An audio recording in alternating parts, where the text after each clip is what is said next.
C'est l'heure.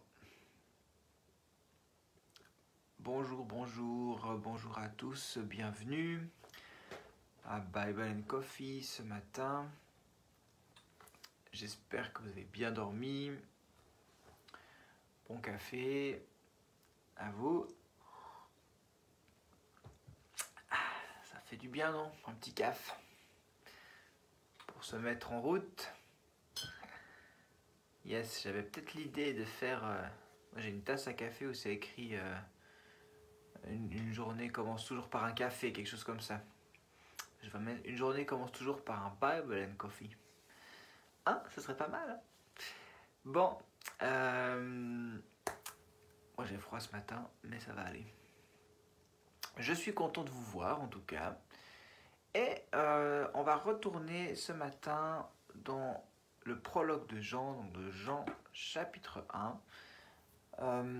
On a vu hier finalement que Jésus est le mieux placé pour présenter le Père, pour révéler le Père, parce qu'il a une relation d'intimité, une relation toute particulière avec Dieu. Et en fait, le prologue de Jean, c'est ça qui est intéressant, c'est qu'il nous révèle Dieu, qu'il nous révèle Jésus comme Dieu, hein, la divinité de Jésus, et puis d'une manière un peu particulière. Et je trouve chouette d'avoir cette approche. Il ne nous parle pas juste de la naissance de Jésus, mais il va bien avant, mais bien au-delà. Et c'est fort. Donc c'est vrai que j'aime beaucoup ce prologue. Et j'aimerais juste donc revenir sur le début de ce prologue, Jean, donc chapitre 1, qui nous dit « Au commencement, la parole existait déjà, la parole était avec Dieu, et la parole était Dieu. Elle était au commencement avec Dieu, tout a été fait par elle, et rien de ce qui a été fait n'a été fait sans elle. En elle, il y avait la vie, et cette vie était la lumière des êtres humains. » Voilà les versets 1 et 4.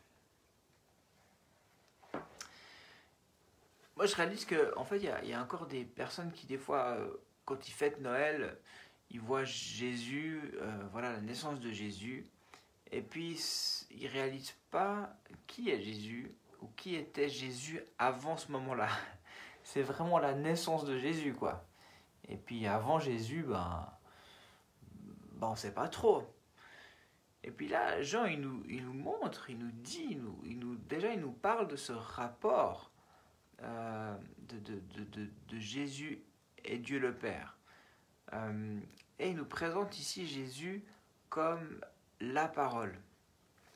Et puis ensuite,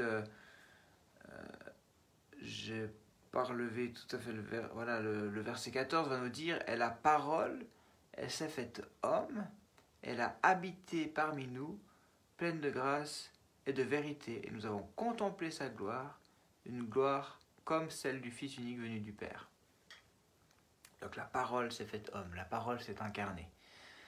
Mais au commencement était la parole, et elle existait déjà, elle était Dieu, elle était avec Dieu.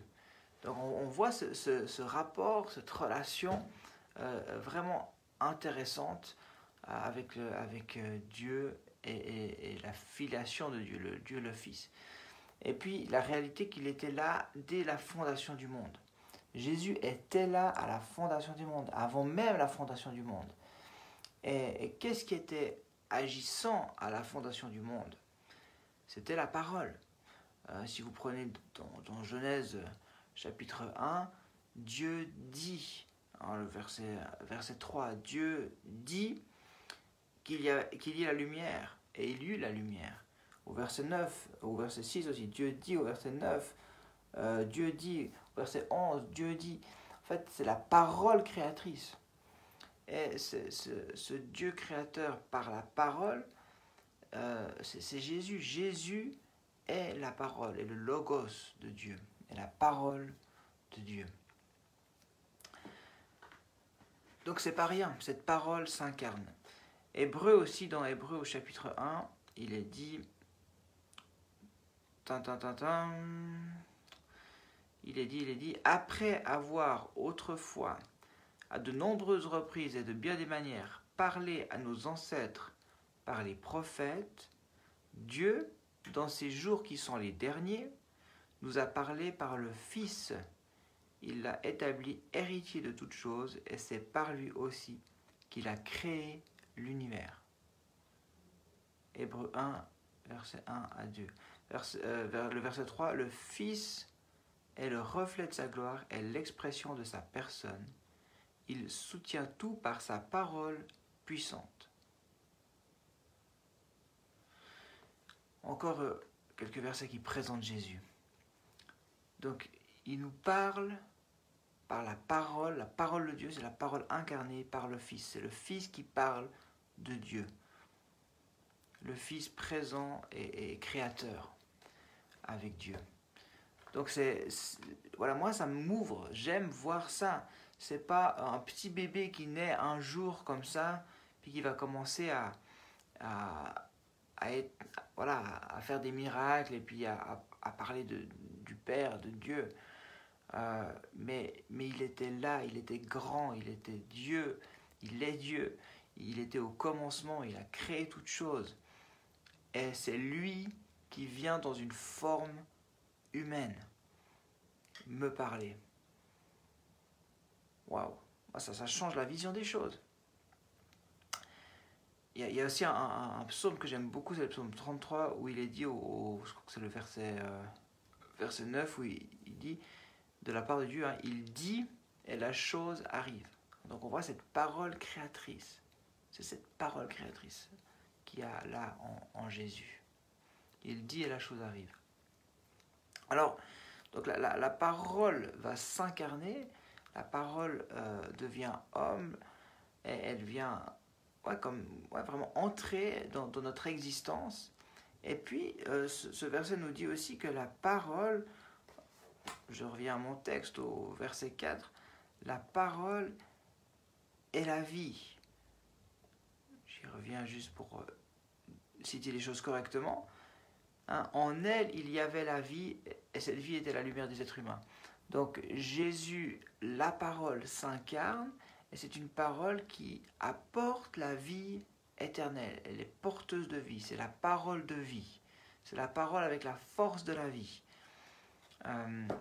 Donc c'est non seulement la parole, non seulement elle s'incarne, mais elle vient donner la vie. Parole de vie éternelle.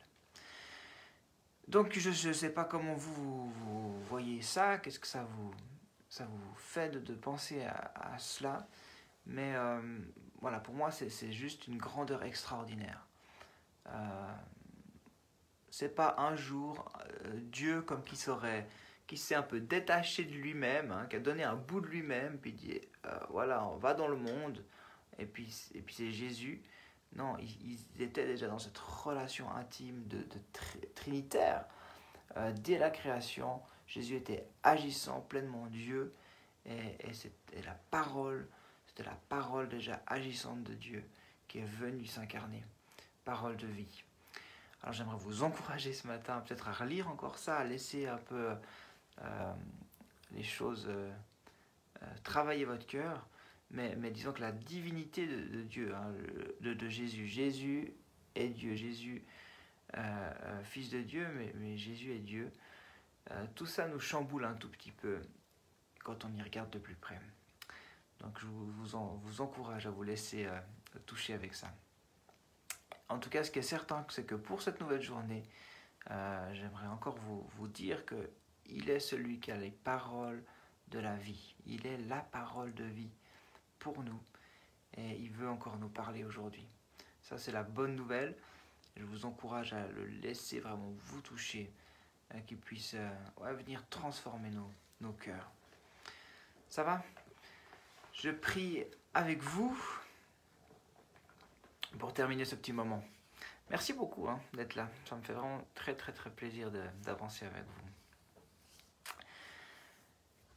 Ouais, merci Seigneur pour ce petit temps encore ce matin. Merci pour la réalité peut-être qui nous dépasse, mais de toi Jésus qui est Dieu, qui a toujours été là, qui était là avant la création, qui est vraiment le logos, la parole de Dieu qui s'incarne, qui vient. Merci parce que, quelque part, moi je trouve ça tellement merveilleux et tellement rassurant de savoir que tu as toujours été et que tu seras toujours. Et que tu es venu nous rencontrer, que la parole de Dieu s'est incarnée pour nous donner la vie. Merci pour la puissance de ta parole. Tu as une parole qui est créatrice. Tu dis et la chose arrive. Et c'est vrai encore pour nous aujourd'hui. Alors qu'il y a des situations qui nous semblent complètement folles, bouchées, fermées, tu dis et la chose arrive. Tu dis et les murs peuvent tomber. Tu dis et la situation est transformée. Ta parole est miraculeuse. Et merci encore de nous faire connaître ta parole et de nous révéler le Père au travers de ta parole. Viens, Saint-Esprit, encore nous toucher, nous transformer, nous ouvrir notre cœur, ouvrir nos yeux chaque jour un peu plus pour que nous puissions te connaître. Merci de bénir cette nouvelle journée pour chacun, nous donner ta paix. On compte sur ta grâce encore pour nos vies, pour nos familles, pour notre travail. Merci Jésus. Que toute la gloire te soit rendue. Amen. Amen. Amen, amen. Alors je vous souhaite une excellente journée. Moi, comme vous le savez, le mercredi, c'est jour off. Alors je vais aller à la déchetterie, comme je vous l'ai dit. Puis je dois changer mes lapins aussi, parce que maintenant j'ai des lapins. Alors c'est trop cool, j'aime trop ça moi. Et bonne journée à tous, à demain, bye bye.